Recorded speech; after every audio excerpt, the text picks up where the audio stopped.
Hello everyone, welcome to another video. For this one, I would like to talk about the useful tips when leveling in Shadowlands from level 50 to 60. Since that I don't have the access for beta, but I did some digging works and discussed with my fellow friends who play in beta for the important points that needs to be done during the leveling. Alright everyone, first of all, when we talk about duration, it will take around 1 to 1.5 hours to gain one level from 50 to 60 for the new level cap. The important part for this video is that to share the thoughts and also the something like post-mortem so that you can level fast without doing anything delaying on your speed of leveling. As usual guys, to ask for your utmost favor, please don't forget to leave a like and subscribe for more future contents, and remember to ring the bell. So without further ado, let us begin.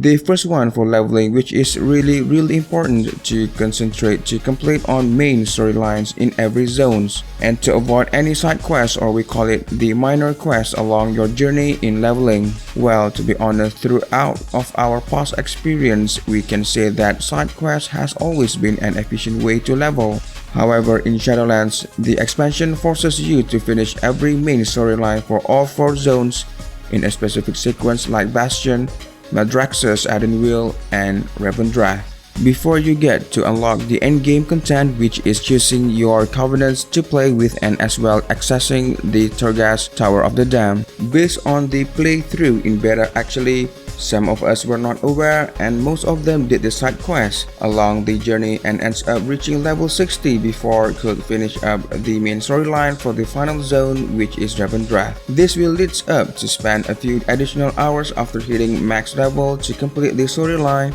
and have the access to the endgame content at level 60. Let's say if you are the competitive players, or I would say would like to speed up the leveling and needs to level other alts as soon as possible, definitely you guys needs to focus on only the main storyline quests. Those kind of quests can give you sufficient EXP to reach maximum level, and just in case if you are like insufficient of experience, you can always go back to the zones and complete the side quests. Next is just in case for the side quests and to do the leveling, the next tip is to use your covenant's abilities in each zone. Some of the quests on each zones will reward you with the covenant's abilities, which can make your leveling journey much easier. In Shadowlands, you'll be allowed to test the abilities before deciding which covenants to join at the end of level cap. Most of the abilities offer some sort of utility like movement speed increase or throughput utility that increase your DPS value upon use. For example, like in Revendreth, Covenant's abilities will allow you to teleport over a short distance, and it is really good to move out efficiently on that particular zone.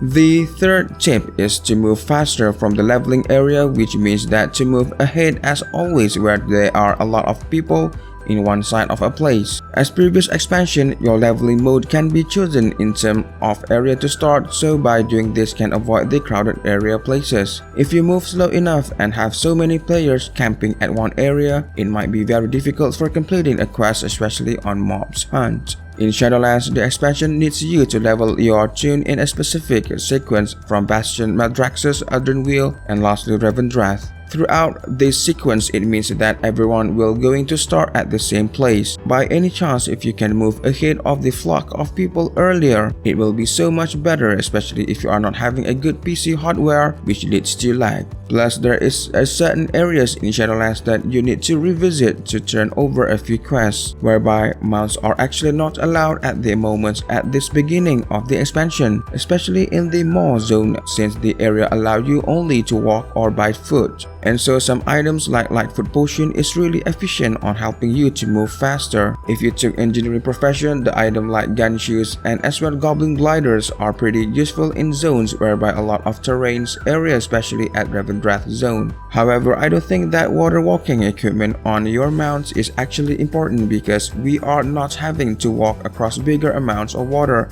and I think perhaps can ignore for this leveling experience. The next tip I would like to address is, and this has been used for the previous expansion, which are the guild banners like the battle standard of coordination that gives you an incremental experience gain when you are killing a lot of mobs in the great amounts of mobs area or turning in quest. You can also consider getting insightful rebel lights that gives you a passive 5% experience boost. And if you think about the gear that you have right now in BFA via Horrific Visions, I'm quite sure you have certain gem slots in most of your item slots anyway, so definitely get those experience gems when you are leveling. The next tip I have is basically to stock up on consumable. If you recall, at the launch of every expansion, consumable tends to be a little bit more expensive, so it is definitely worthwhile stocking up on your buff items like flask, food, and augment runes together with potion in advance.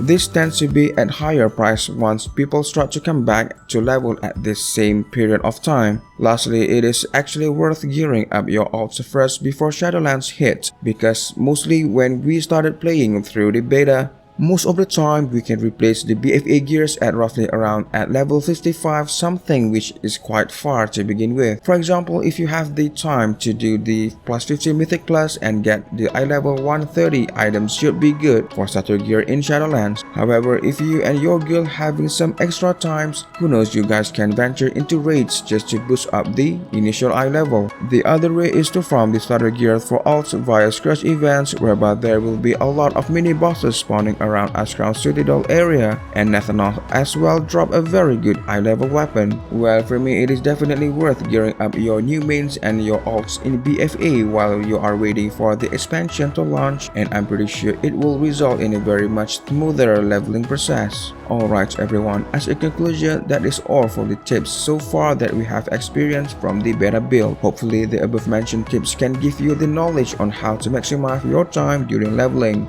As usual folks, to end my story, it is just my personal overview which may be right or wrong. If you have any ideas, concern, opinions, anything to add up, feel free to drop under the comments box down below to discuss. I appreciate for your full support. Thank you everyone for your watching, and see you again in the next video. Take care, stay safe, and have a wonderful day. Don't forget to subscribe, it means a lot.